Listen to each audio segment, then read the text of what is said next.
Já participaram da área? Já participamos aí. Eu digo que a nossa visão é, primeiro, da decisão de se preparar, porque não é apenas quando se faz um movimento como esse, com esse nível de importância, não é da dia para a noite que você cria uma infraestrutura. Não, eu estava aqui com a minha empresa sentada, mas fica aí essa conversa mais de preferência. Bem, mas agora está aqui o tempo, não é assim. Como nós destruímos toda a cadeia, vai ter que reconstruir. Reconstruir a tecnologia do fornecimento de tecidos, por exemplo, isso que eu falei, mas aquele tecido que está ali, brasileiro. O teste foi feito na Espanha. E ele é todo brasileiro, desde o fio? 100% brasileiro, desde o fio até a confecção. Então isso enche a gente de orgulho. Isso é trabalho de quê? É reconstrução do país.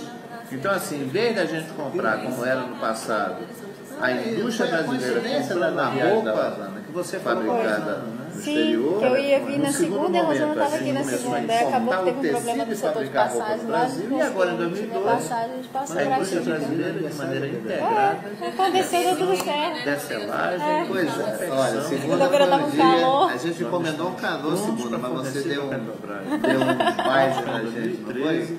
100% da roupa da Petrobras poder mas ser você levou, você já conhecia Manaus? Isso enche a gente de orgulho, nunca tinha vindo aqui. enche a gente de esperança e enche a gente Tá brincando? Passou na ponte? do sentimento de Comeu um peixe? Comemos, isso é muito peixe legal. maravilhoso, comemos pirarucu. Foi, que legal. O Plano Brasil Maior, eu digo que resgata o apresentando verdadeiro a cidade. sentido de dar Muito a vara e hospitaleiro. não o peixe.